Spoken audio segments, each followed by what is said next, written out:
네, 오늘은 좀 독특한 주제를 이야기하려고 하는데 그 전에 여러분 오늘 점심시간에 이 샌드위치를 받으시게 될 거예요. 홍루이첸이라는 샌드위치인데요. 저희 교회에 이 사업을 투자하신 분이 계세요. 서진웅 형제님이라고. 근데 동생이 사장님이고 본인이 투자자인데 소매가로 사오셨대요. 공짜로 안 준대. 그래서 소매가로 사오셨대요. 그래서 여러분들을 대접하기 위해서 우리 서진우 형제님이 이따 점심시간에 저희 김밥이랑 같이 나가게 될 거예요. 꼭 인사해 주시고 이 사업을 축복해 주시기를 바랍니다. 감사합니다. 잘 먹겠습니다. 네, 오늘은 영적 전쟁에 대해서 나누도록 하겠습니다. 영적 전쟁에 있어서 가장 중요한 요소가 뭘까를 계속 고민하면서 메시지를 나누고 있어요. 근데 우리가 그간 이렇게 다루지 않았던 관점으로 좀 다루길 원해서 좀 새로운 관점이 뭐가 있을까 계속 생각을 하고 있는데 이번 주에 이제 기도하고 이렇게 예배 시간들을 계속 보내는데 사람이 정말 중요하구나 이런 생각이 드는 거예요. 와, 영적 전쟁에 있어서 사람만큼 중요한 게 있을까? 우리가 영적 전쟁을 생각할 때 이렇게 이제 이런 말씀이 있죠. 우리의 싸움은 혈과 육에 대한 것이 아니요 정사와 권세와, 이게 다 헷갈리니까 영적인 것이다. 이렇게 한 번에 요약해서 우리의 싸움은 혈과 육이 아니라 영적인 거요. 이렇게 해가지고 육체를 입고 있는 존재는 별로 중요하지 않구나라고 생각하는 경향이 있는 것 같아요. 그런데 사람이야말로 영적 전쟁에 있어서 최고 중요한 요소다라는 걸 제가 요즘 깨닫습니다. 여러분들이 영적 전쟁에 있어서 승리의 비결이에요. 여러분들 한 분 한 분이 어떻게 되느냐가 승리를 좌우하게 됩니다. 오늘은 그 부분에 대해서 좀 나누도록 할게요. 자, 엘리야가 싸웠던 영적 전쟁에 대해서 좀 살펴볼 거고요. 그러면서 사람에 대한 관점을 좀 전환하는 시간을 가지려고 하고요. 사람이 세워졌을 때 영적 전쟁에 어떤 일들이 일어났었는지에 대해서 사무엘 시대의 라마나옅, 그리고 누가복음 10장에 예수님의 70인 제자를 파송했을 때 어떤 일이 일어났었는지를 좀 살펴보길 원하고요. 성도의 부르심이 성취되는 것과 또 기름 부으심이 어떤 관련이 있는지를 살펴보고, 마지막으로 모든 피조 세계가 고대하는 것 뭘까요? 로마서 8장에 하나님의 아들들이 나타나는 것이다 라고 이야기를 하고 있죠. 그 부분에 대해서 메시지를 나누면서 좀 결론을 내리고자 합니다. 자, 본문 말씀 두 가지인데요, 연속해서 읽어볼게요. 로마서 8장 19절 시작. 피조물이 고대하는 바는 하나님의 아들들이 나타나는 것이니. 아멘. 요한일서 3장 8절 하반절입니다. 시작. 하나님의 아들이 나타나신 것은 마귀의 일을 멸하려 하심이라. 아멘.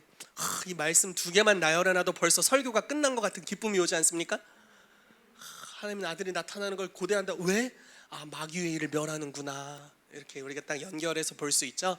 여러분, 하나님의 아들 딸들이 나타나게 되면 마귀의 일들이 멸해집니다. 이들의 존재 자체가 마귀의 일들을 멸하도록 부르심을 받았어요. 그래서 여러분들이 이렇게 축복하고 싶어요. 우리는 때로는, 우리 예전에는 이런 생각을 했어요. 저도 그랬지만 주님을 섬기기 위해서는 가정을 버려야 돼. 이런 생각 안 해보셨어요?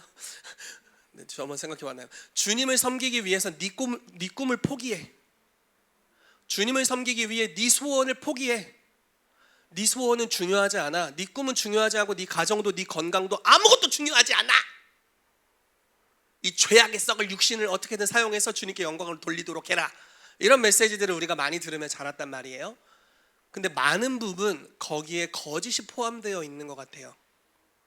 왜 그러냐면 여러분들의 육신은 죄악의 썩을 육신이 아니라 강력해 역시. 네, 우리의 육신은 죄악의 썩을 육신이 아니라 하나님의 성전입니다. 아멘. 여러분들의 손은 죄 짓는 손이 아니라 치유의 손이에요. 손을 얹은 즉 나으리라. 여러분들의 입술은 주님을 찬양하는 입술이고, 여러분들이 주님을 찬양할 때 주님의 영광이 임하게 됩니다. 여러분들의 입술에는 하나님의 말씀이 담겨 있고 선포할 때 귀신이 떠나가게 돼요.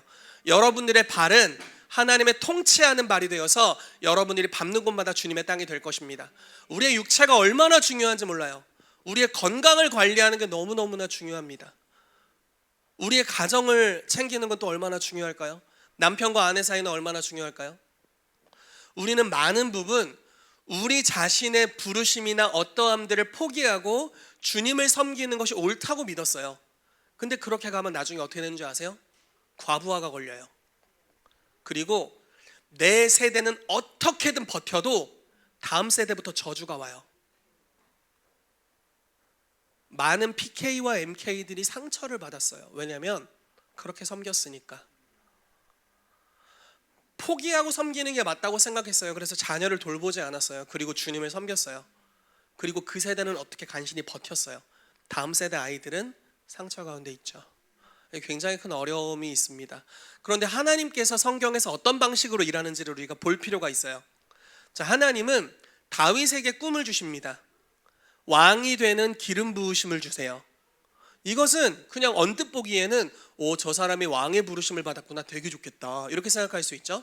그리고 주님은 왕이 되게 하셨어요. 그리고 그 사람의 소원이 이루어진 그 자리에서 하나님의 나라의 영광을 나타내게 하세요. 하나님이 요셉에게 꿈을 주셨어요. 형들의 몇 집단이 자기에게 절하는 꿈, 해와 달과 11별이 자기에게 절하는 꿈. 내가 나중에 높은 지위를 얻게 되겠구나, 형들아 내가 니들보다 높아질 거야, 이렇게 처음에 뻐겼겠죠. 그러다가 하나님이 그 위치에 세우셨어요. 근데 그 내 소원이 궁극적으로 이루어지는 지점과, 자 보세요, 궁극적으로 이루어지는 지점과 하나님의 뜻을 풀어내는 지점이 일치하고 있다라는 거예요. 요셉이 총리가 되어서 그 자리에서 애굽의 7년의 풍년을 관리하고 흉년을 관리하면서 열방을 살리는 일을 합니다.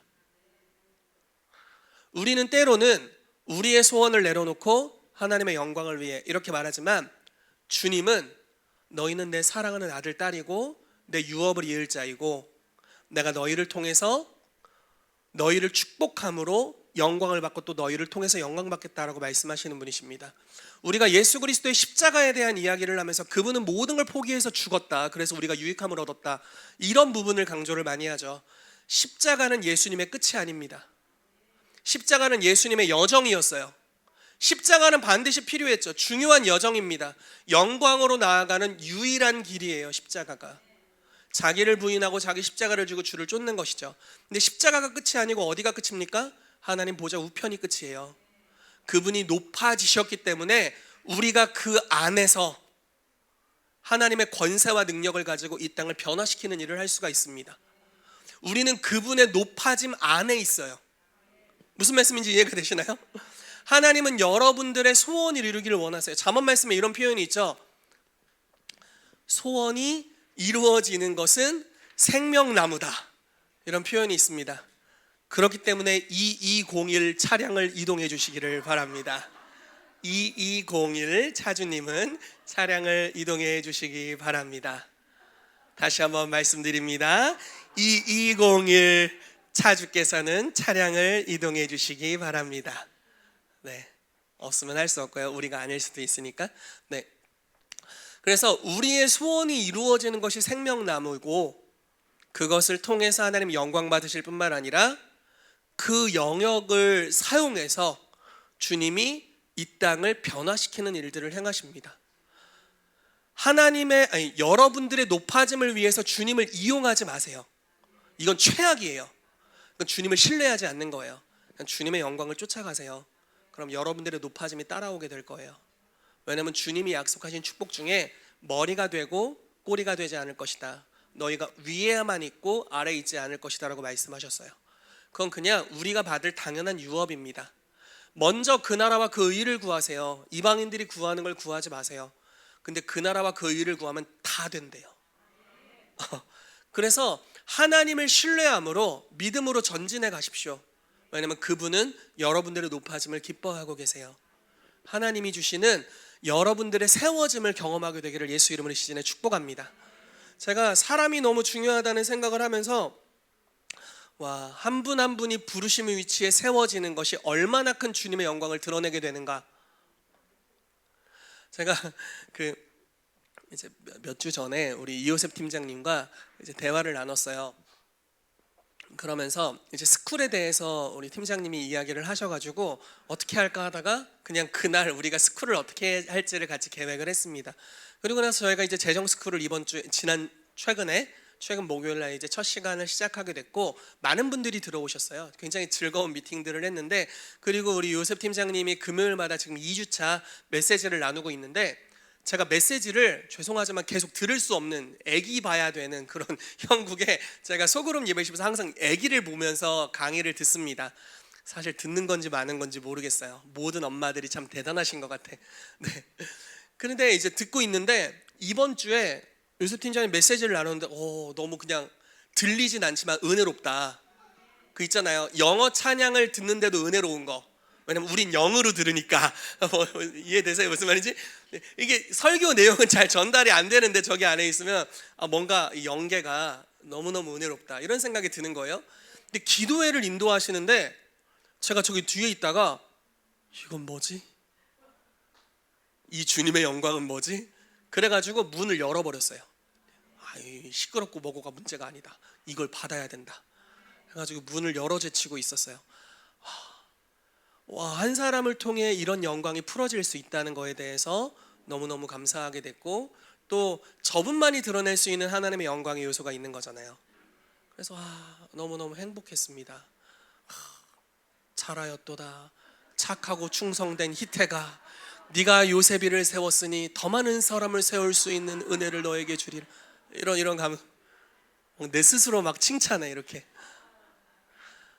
그리고 우리 이방울 목사님이 컬러풀 워십을 이렇게 이끌어 가시면서 또 요셉 팀장님에게 또 세울 수 있는 기회들을 주시고, 이런 것들이 사람을 세우는 게 너무 중요한 일이구나, 그리고 우리가 모두 이것들을 누리게 되는구나 라는 것들을 좀 경험하고 있습니다. 저희가 안양에 사역을 갔었는데 이제 4주간 갔어요. 여러분들도 참여하시면 좋겠어요. 기회가 되실 때 계속 이런 사역들. 제가 요즘 계속 사역이 늘어가지고 혼자 다니기는 버겁거든요. 제가 영업을 뛸 테니까 여러분들이 함께 참여하셔서 치유든 축사든 예언이든 오중사역을 풀어내는 것이든 함께 할 수 있는 기회들이 많았으면 좋겠습니다. 이런 기회들 가운데 여러분들이 노출되는 것이 너무 중요한 것이, 우리가 부르심 안에서 세워지는 게 하나님께 영광이 되고 최고의 영적 전쟁이 되기 때문입니다. 여러분, 사울을 사단이 사용해서 교회를 박해하기 시작했어요. 이 영적 전쟁의 하나님의 핵심은 뭐였을까요? 사울을 바꿔버리면 끝나는 거예요. 이해되세요? 얼마나 이 사울이 집요한 사람이었는지 하나님에 대한 오해를 가지고 교회를 박해했는데, 그 전에 어떠한 박해도 교회를 흩어버린 적은 없어요. 근데 사울은 한다면 한다, 약간 이런 스타일이야. 그래가지고 얘가 교회를 박해했는데 교회가 망할 뻔했어. 얼마나 집요한 인간인지. 옛날에는 그렇게까지 박해하진 않았거든요. 사도들이나 잡아다가 가두고 매우 쳐라 이렇게 하는 정도였거든요. 그럼 열심히 기도하고 또 훈련하고 이랬어요. 근데 사울은 다 잡아들여 이렇게 한 거예요. 집집마다 가정교회를 방문해서 잡아들였어. 최악의 박해자. 근데 하나님이 그 사람을 만나세요. 그 사람이 변화됐어요. 열방에 전염병같이 복음을 퍼뜨리는 사람이 됩니다. 사람이 중요해요. 사람이 변화되는 것이 너무 중요하고, 그 사람이 부르심의 위치에 세워지는 것이 정말 중요합니다. 오늘 그 부분에 대해서 나누도록 하겠습니다. 자, 엘리야의 영적 전쟁에 대해서 좀 보면서 이야기를 하려고 합니다. 열왕기상 18장 36절에서 40절 말씀을 같이 읽으면서 이 부분을 나누도록 할게요. 같이 읽겠습니다. 시작. 저녁 소재 드릴 때에 이르러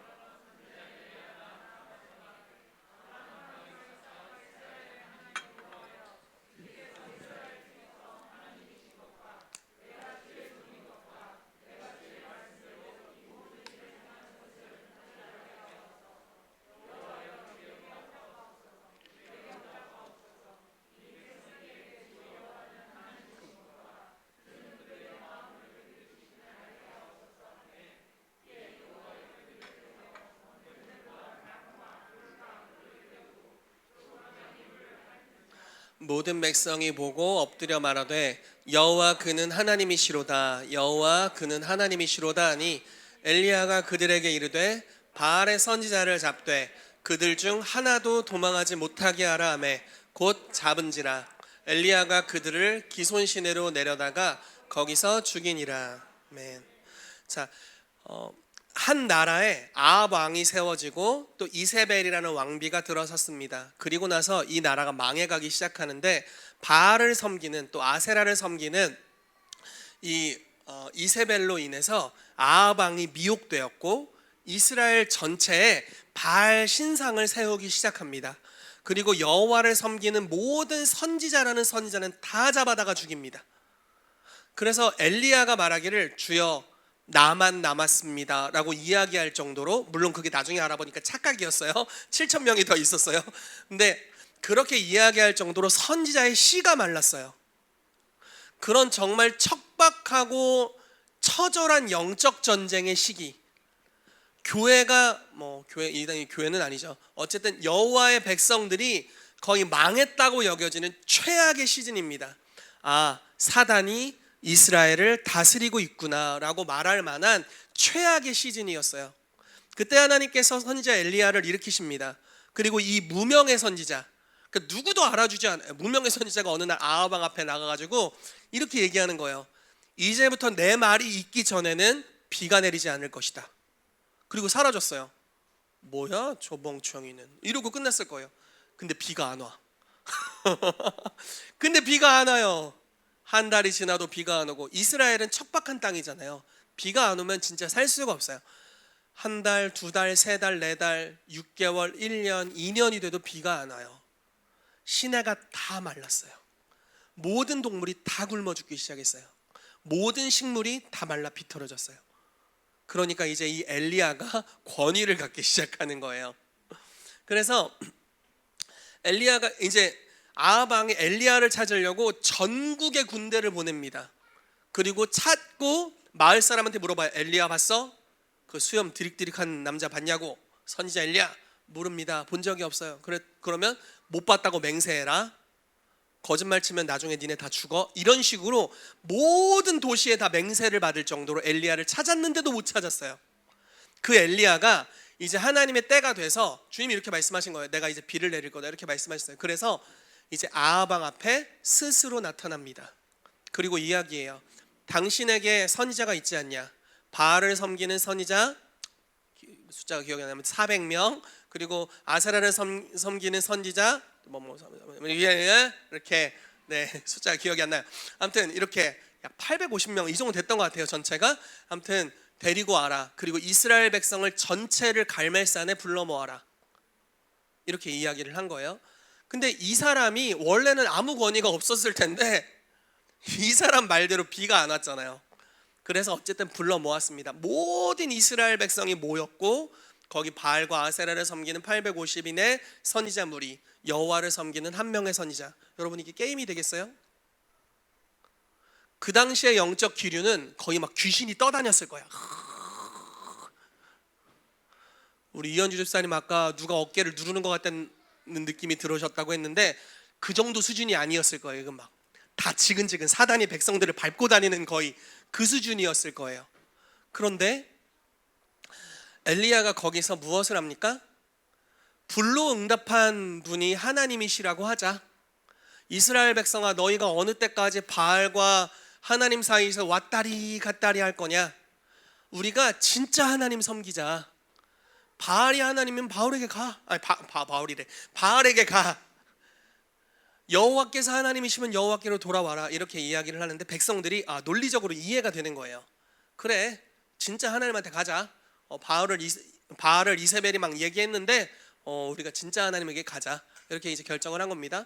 그래서 송아지 2마리를 데리고 와서 한 마리씩, 한 마리는 엘리야, 한 마리는 이제 그 바알과 아세라의 선지자들이 데리고 갔습니다.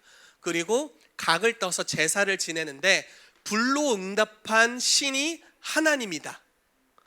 그래서 야, 니네 먼저 해. 이렇게 했더니 아침부터 시작한 거예요. 각을 떠서 막 북치고 장구치고 막 난리를 피기 시작하는데 아무 일이 일어나지 않아요. 한 3시간, 예를 들어 아침 9시에 시작했어요. 3시간 예배 드렸는데 아무 일이 일어나지 않아요. 그거를 모든 백성이 지켜보고 있어. 12시가 됐어요. 뭐 얘는 밥도 못 먹어. 선지자들은 지금 밥 먹을 때가 아니야. 근데 백성들은 밥을 먹어요. 이러면서 지켜보고 있어. 왜 아직도 아무 일도 일어나지 않지? 이제 정오부터는 이 바알과 아세라 선지자가 마음이 급해지기 시작해. 몸에 칼을 촥 이러면서 칼질을 몸에다 하는 거예요. 막 피 안개가 뿌려지기는 하는데 아무 일도 일어나지 않아. 그걸 백성이 계속 지켜봐. 밥 먹으면서. 볼수록 신뢰가 떨어져. 사단이 하는 일을 볼수록 아무 일도 일어나지 않아. 그래서 마음이 그래 저건 아닌가 봐? 이런 느낌이 들어요. 그리고 나서 저녁 먹기 직전에, 저녁 소재 드릴 때라고 성경에 표현되어 있거든요. 엘리야가 조롱을 하기 시작합니다. 야, 좀 열심히 해. 묵상하러 가셨나벼? 산책 갔나봐. 산책. 똥 싸러 갔나? 뭐 이런 조롱을 했어요. 막 조롱을 합니다. 그러다가 저녁 먹을 때까지 아무 일도 일어나지 않으니까 백성들도 에이, 저것들 거짓말이었구먼. 이렇게 이제 백성들의 마음이 이미 바알에게서부터 서서히 떠납니다. 그리고 나서 자, 분위기가 어떻게 변하는지를 이야기하는 거예요. 그리고 나서 엘리야가 백성들을 이리로 나오라라고 이야기해요. 그리고 이스라엘 하나님의 그 무너진 제단을 니들이 해라, 이렇게 제단을 세워라, 이렇게 이야기를 합니다. 그리고 송아지를 각을 떠서 놓고 도랑을 크게 만들고 거기에 물을 막 부어요. 불이 떨어져도 물 때문에 불이 꺼질 것 같이 물을 많이 부어요. 그리고 나서 이스라엘 하나님의 그 12지파를 상징하는 그 제단을 다시 세우고요. 그리고 엘리야가 기도합니다. 주여 불로써 응답하소서. 하나님이 이 백성을 돌이킨다는 것을 이 백성이 알게 해주십시오라고 기도하자 하늘에서 불이 떨어지면서 그 제단에 있는, 여기 나오죠, 물까지도 핥아버렸다. 확 사라져버렸어요. 그리고 제단에 불이 붙었습니다. 불이 활활 타고 연기가 피어오르고, 이분이 하나님이시구나, 우리가 착각했어. 사람들의 마음이 바알에게서 하나님께로 그 순간 돌이켜집니다. 자, 여기서 엘리야가 바알의 영을 대적했나요? 아세라의 영을 대적했나요? 그렇게 하지 않았죠? 그냥 엘리야가 뭐라고 했는 줄 아세요? 저 거짓 선지자들 다 잡아서 죽여라 그랬어요. 한순간에 전세가 역전됐습니다. 그래서 백성들이 자발적으로 저들을 죽입니다. 그리고 나서 여호와께서 하나님이신 것이 백성 가운데 드러나게 됩니다. 우리가 영적 전쟁을 생각할 때 때로는 이제 귀신을 쫓는 사역들을 하죠. 귀신이 왜 능력이 있을까요? 우리가 그들을 지켜 올려줘서 그렇습니다. 이 땅의 통치자는 아담과 하와였죠. 그리고 뭐 이런 이야기 다 했죠. 빼앗겼다가 예수 그리스도께서 다시 우리에게 돌려주셨습니다. 어느 특정 영역에서 특정 영들이 힘을 얻는 것은 그들을 숭배하는 자들이 자기의 권한을 내어줬기 때문입니다. 예를 들어 우리나라에선 처녀 귀신이 좀 셀 수도 있어요. 한국 옛날에 전래동화 같은 게 있어가지고. 그런데 우리나라에서 개구리 영 같은 거는 좀 약합니다. 식량이거든요. 꿈에서 개구리가 나타나면 뭐야 이 먹을 것은, 뭐 이런 정도죠. 아무것도 아니야. 근데 이집트에서 개구리는 굉장히 강력한 신이에요. 그래서 개구리 재앙이 있었잖아요. 네, 이집트에서 개구리는 신이에요. 그러나 한국에서는 아무것도 아니죠. 자, 한국에서 고양이 영이 나타나면 어때요? 제가 오늘 저희 집 고양이를 저기 사무실에 놨는데, 네, 아무튼 별거 아니죠. 근데 이 고양이가 일본에서는 굉장히 숭배받는 또 신입니다. 한 번 하면 또 하악질 한번 막 연계가 이상해져. 막. 이발 목사님이 이스라엘에 가셨대요. 제가 이 얘기 듣고 너무 웃겼는데, 이스라엘 이제 성지순례를 가셨는데 우리나라 고양이들은, 우리나라 사람들 고양이 별로 안 좋아하는 그런 느낌이 있잖아요. 그래서 근데 저희가 러시아를 갔을 때는 고양이들이 이렇게 그냥 강아지들처럼 사람에게 너무 쉽게 접근하더라고요. 그러니까 좀 친화적이어서 그런 것 같아요. 바울 목사님이 이스라엘을 갔는데 고양이들이 너무 쉽게 접근을 하더래요. 근데 이게 죄송해요. 이거 누굴 비하하려고 하는 건 아닌데, 한국 목사님들이 연합해서 성지순례를 갔잖아요. 한국 목사님들이 고양이 머리를 때리더래요. 머리를 너무 세게 때리더래요. 그러니까 화들짝 놀라서 도망가더랍니다. 고양이 영은 한국에서 힘이 없죠. 저들은 우리의 밥이라. 네. 강아지 영은 더 힘이 없죠. 네, 힘이 없어요. 그러니까 어느 지역의 특정한 스피릿이 강할 수 있는데 그것은 그 지역 사람들이 그것을 숭배하기 때문이고 그들이 풀어놓는 유혹에 미혹되기 때문이죠. 예를 들어 사도행전 19장 말씀을 보면은 아데미 여신이라는 여신이 나옵니다. 그 여신이 그 지역에서 또 나라에서 굉장한 힘을 얻고 있었어요. 왜냐하면 다 그 지역의 문화 전체가 그 여신을 숭배하고 있었거든요. 그리고 그 여신에 관련된 우상을 만들면서 부자가 됐어요. 그러니까 당연히 생업과 연결되어 있기 때문에 그 신이 힘을 얻죠. 만몬의 영과 함께 경제를 쥐고 있고 문화를 쥐고 있어요. 그리고 성상납이나 이런 것들을 통해서 신전에 제사하러 오는 사람들과의 성적인 연합들, 이런 것들을 통해서 시대를 완전 묶고 쥐고 흔들고 있었죠. 근데 바울이 가서 복음을 증거하는데 뭐라고 선포하냐면 사람의 손으로 만든 물건이 신이 될 수 없다.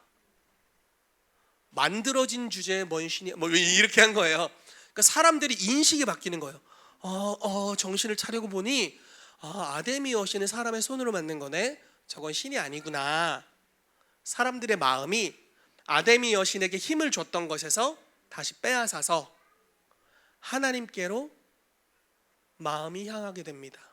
그러니까 어떤 일들이 일어납니까? 축사가 너무 쉽게 일어나요.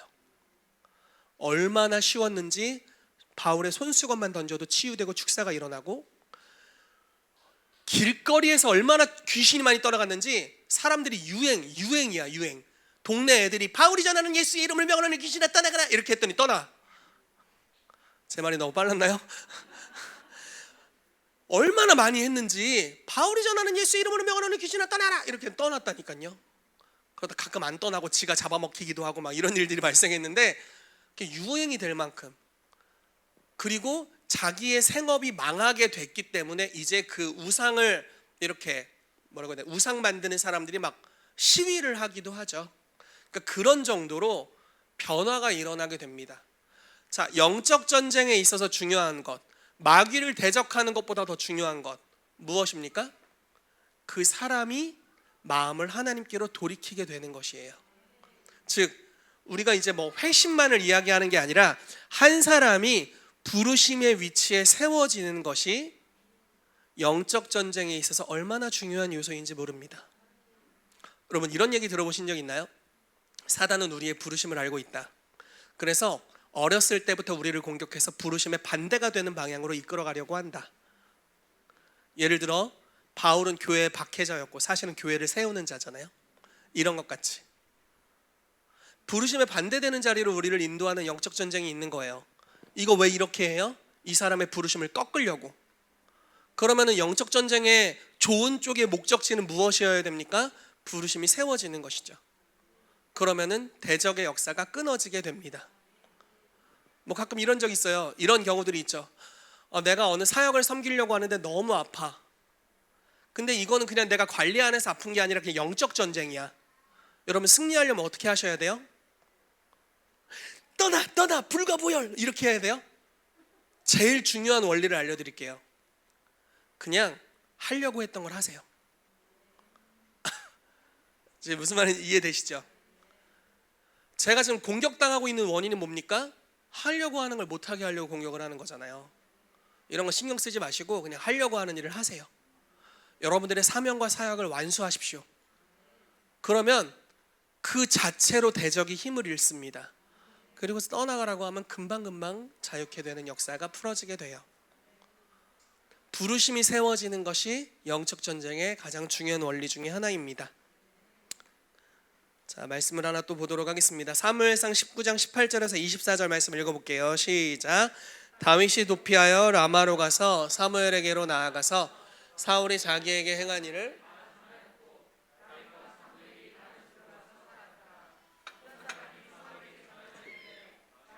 라마나요스에 있더이다 하매 사울이 다윗을 잡으러 전령들을 보냈더니 그들이 선지자 무리가 예언하는 것과 사무엘이 그들의 수령으로 선 것을 볼 때에 하나님의 영이 사울의 전령들에게 임하매 그들도 예언을 한지라.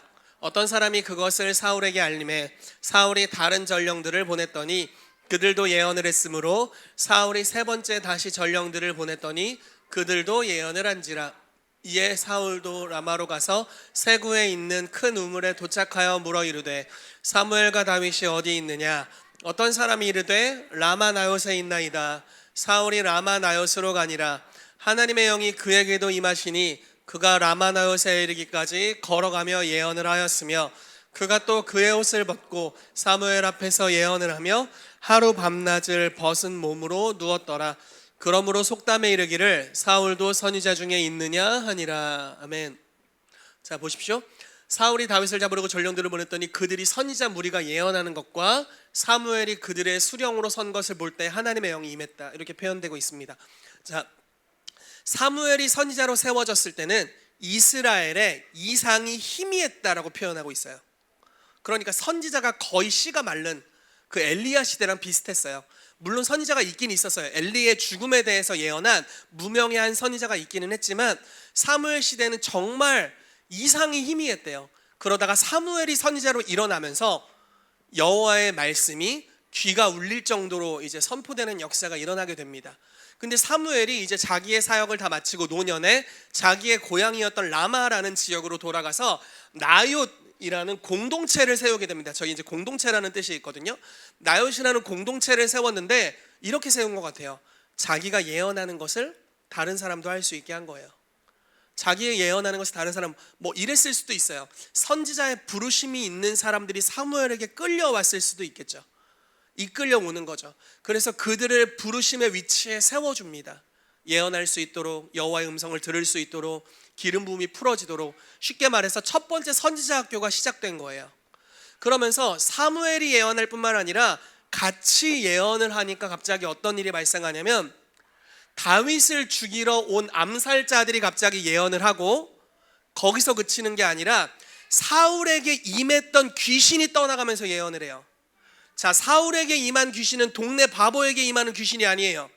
어리버리한 애들에게 오는 귀신이 아니에요. 이건 국가를 멸망시키려고 파송된 귀신이에요. 근데 이 귀신이 어떤 방식으로 떠나갑니까? 많은 사람이 자기의 부르심에 합당한 권능을 받고 그 역할을 하는 자리에서 귀신이 떠나요. 자, 영적 전쟁에 대해서 지금 이야기하고 있습니다. 우리는 마귀의 일들을 멸하는 일을 해야 돼요. 이 도시에 제 아들이에요. 죄송해요. 네, 이 도시의 마귀의 일들이 멸하여지는 것을 경험해야 됩니다. 이것을 위해서 여러 요소들을 저희가 다루고 있어요. 귀신을 대적하는 것 다 너무 필요해요. 여러 축사의 기술들이 필요한데 오늘 저희는 사람에 대한 이야기를 합니다. 자, 사무엘이 혼자 세워졌을 뿐만 아니라 다른 사람들을 예언하도록 세웠어요. 아마 이들이 예언할 수 있었다는 것은 이들의 부르심이었겠죠? 그들이 팀으로 연합해서 함께 모두가 예언합니다. 그러니까 국가적인 귀신이 떠나가는 역사가 일어납니다. 나라를 하나님께로 돌이킬 수 있게 돼요. 못 믿겠다면 다음 말씀으로 넘어가도록 합시다. 자, 누가복음 10장 17절 19절 비슷한 원리로 말씀이 진행되는데요. 자, 제가 읽어드릴게요. 70인이 기뻐하며 돌아와 이르되 주여 주의 이름이면 귀신들도 우리에게 항복하더이다. 예수께서 이르시되 사탄이 하늘로부터 번개같이 떨어지는 것을 내가 보았노라. 내가 너희에게 뱀과 전갈을 밟으며 원수의 모든 능력을 제어할 권능을 주었으니 너희를 해칠 자가 결코 없으리라. 자, 이게 무슨 사건입니까? 이 누가복음 10장 처음부터 보면은 예수님께서 친히 가시려는 동네에 70인의 제자들을 뱀과 전갈을 밟고 원수의 모든 능력을 제어할 권능을 줘서 보냅니다. 스승의 일을 할 수 있도록 제자들을 세워서 보내는데 그게 제자들의 부르심이었죠. 부르심의 역할을 감당할 수 있도록 권능을 개인적으로 개별적으로 부여해서 그들을 각 마을로, 쉽게 말해 35개의 마을로 파송했습니다. 둘씩 짝지어서. 그리고 그들이 갔다가 돌아왔어요. 예수님이 환상을 봅니다. 사단이 하늘에서부터 번개같이 땅으로 추락하는 거예요. 더 이상 사단이 하늘에서 영향력을 갖지 못하는구나. 공중에서 마귀가 더 이상 이스라엘 지경에서 영향력을 갖지 못하는 것을 보고 있는 겁니다. 사람들의 마음이 돌이켜지고 사단에게 내어주었던 많은 마음이 하나님께로 돌이켜지면서 그의 권위가 추락하는 것을 보는 거예요. 여러분들 한 분 한 분이 예수님의 일을 하도록 무장된다면, 여러분들 한 분 한 분을 향한 하나님의 놀라운 부르심이 성취된다면, 그것은 마귀의 나라, 그들의 세계에게 핵폭탄과 같을 것입니다. 박살날 거예요. 번개같이 추락할 거예요. 번개가 어떻게 칩니까? 짜자작짜 이렇게 치죠. 번개가 이렇게 쳐요. 사단이 짜자작 이렇게 떨어졌대요. 땅으로 추락했어요. 권위를 갖지 못해요. 아무 영향력이 없어요. 원래 영향력이 없는데 사람이 그들에게 먹이를 준 거예요. 원래 좀 죄송해요, 기어다니는 뱀새끼였는데 사람들이 계속 먹거리를 줬어요. 그래서 나중에 용이 됐네. 근데 나중에 우리가 얘 원래 실체를 보게 될 거예요. 너 열방을 떨게 한 자야. 뭐야? 네 쪼만한 게 열방을 떨게 했어? 열방을 겁먹게 한 자가 너야? 이사야서 28장에 이런 내용들이 나오고 있어요. 마지막에 우리는 마귀, 즉 귀신들의 무리의 우두머리의 마귀의 정체를 보게 될 거예요. 근데 그가 옛 뱀이고 용인데 사실은 아무것도 아닌 자, 빛도 없는 자, 아무 광채도 없는 자, 그냥 거짓말로 무장된 천사장이었었던 아주 무력해진 한 존재를 나중에 보게 될 겁니다. 사람들의 마음이 그에게서 하나님께로 돌이켜지게 되면 그렇게 될수록 하나님께서 영광을 받으시고 마귀의 일들은 멸하여지는 역사가 풀어지게 될 것입니다. 여러분들이 이 시간 축복하는 것은 여러분들이 세워지게 되기를 예수 이름으로 축복합니다. 여러분들의 부르심은 너무너무나 소중합니다. 여러분들을 향한 하나님의 목적이 너무 소중해요. 여러분들의 마음이 너무 소중합니다. 그렇기 때문에 자기를 부인하고 십자가를 지고 주님을 쫓으세요. 그것이 세속적인 표현으로 성공할 수 있는 유일한 길입니다. 그것이 승리할 수 있는 유일한 길이에요.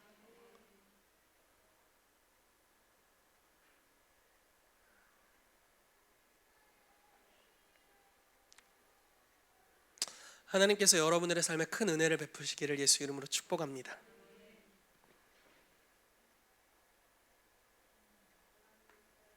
아멘, 아멘. 자, 기름 부음과 부르심의 성취에 대해서 좀 짧게 알아보고 여러분들 기도해 드렸으면 좋겠습니다. 누가복음 4장 16절에서 21절 말씀을 보면요, 같이 읽어볼게요. 시작.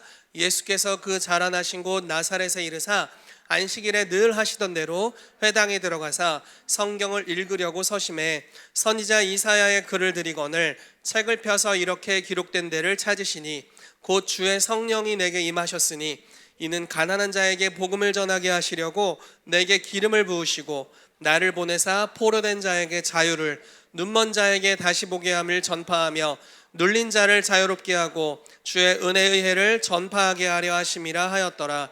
책을 덮어 그 맡은 자에게 주시고 앉으시니 회당에 있는 자들이 다 주목하여 보더라. 이에 예수께서 그들에게 말씀하시되 이 글이 오늘 너희 귀에 응하였느니라 하시니. 아멘. 자, 여러분, 예수님의 부르심이 여기 나와 있습니다. 예수님의 부르심은요, 가난한 자에게 복음을 전파하고 포로된 자에게 자유를, 눈먼 자에게 다시 보게 함을, 눌린 자를 자유롭게 하고 주의 은혜의 해를 선포하는 거였어요. 그리고 그 사역을 어떤 방식으로 시작하시게 되셨냐면, 그 사역이 어떻게 성취되게 됐냐면 주의 성령이 내게 임하셔서 내게 기름을 부으셨기 때문에 그것이 이루어졌대요. 기름 부으심은 우리 안에 있는 부르심을 일깨워 줍니다.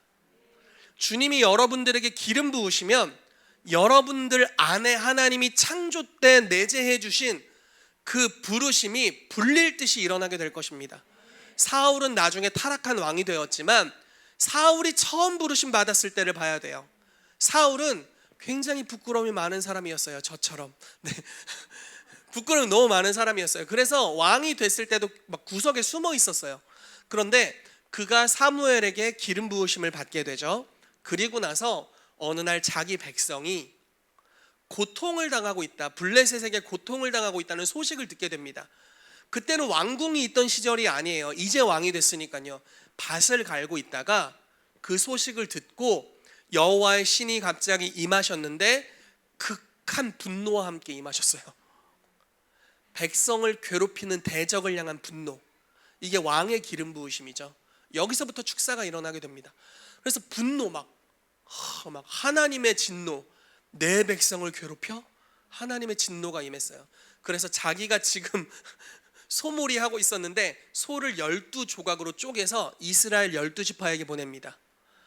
내일 전쟁하러 나오지 않는 지파는 이렇게 쪼개질 거다, 이렇게 선언해 버렸어요. 그러니까 한 사람처럼 나왔다라고 성경이 표현하고 있고, 그리고 사울이 전쟁을 직접 이끌었는데 하나님이 승리를 주셨습니다. 성령님이 임하시면 우리 안에 연약함, 우리의 기질을 뚫고 우리의 부르심, 하나님이 넣어주신 성품이 활성화됩니다. 그리고 그것은 대적의 진영에 큰 타격을 주게 될 것입니다.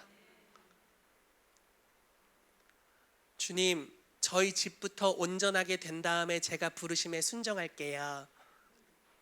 어느 세월에 어느 세월에 죄송합니다. 당신이 부르심에 순종해야 집이 온전케 되지요.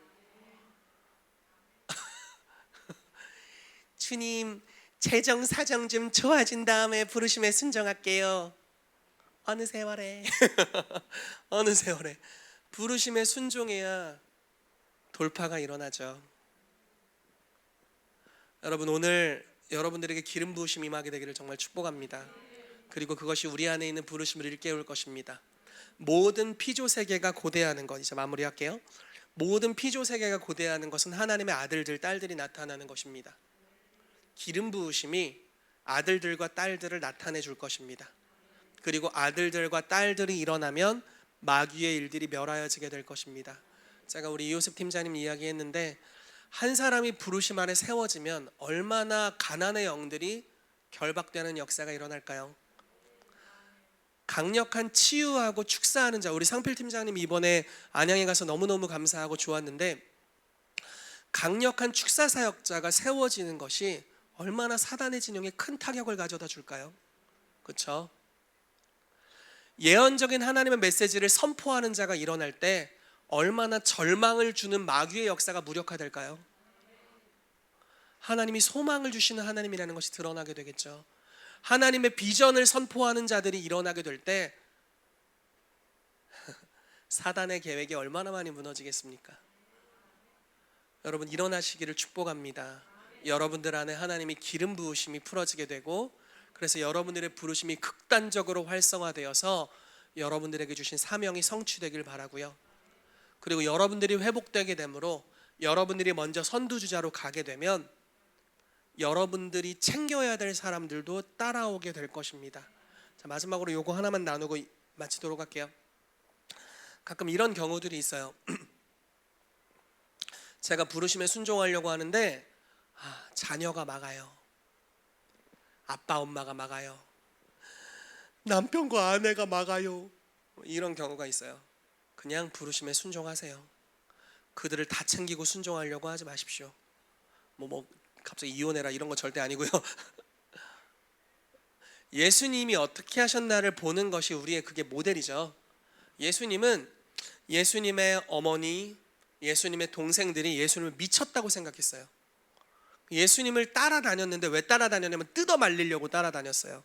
그때마다 예수님 뭐라고 하셨냐면, 어머니와 동생들이 왔습니다 이런 소식을 듣잖아요. 누가 내 어머니와 동생이냐? 아버지 말씀에 순종하는 여러분들이 그런 분들이다. 무시하고 다른 데 가셨어요. 너무 냉정해, 어떻게 보면. 근데 나중에 예수님이 죽으시고 부활하셨잖아요. 어떻게 됩니까? 그들이 120문도 안에 들어가 있어요. 전혀 기도하기를 힘쓴 멤버, 처음 성령 강림할 때 있었던 오순절 멤버들 안에 그들이 들어가 있어요. 그리고 예수님이 갔던 길을 그들이 갑니다. 적당한 타협은 끝까지 타협하게 돼요. 적당한 타협과 조율은 끝까지 하나님께 영광을 돌리지 못해요. 그냥 결단하고 주님을 쫓으세요. 주님 뭐 된 다음에 할게요, 이런 거는 끝까지 타협이에요.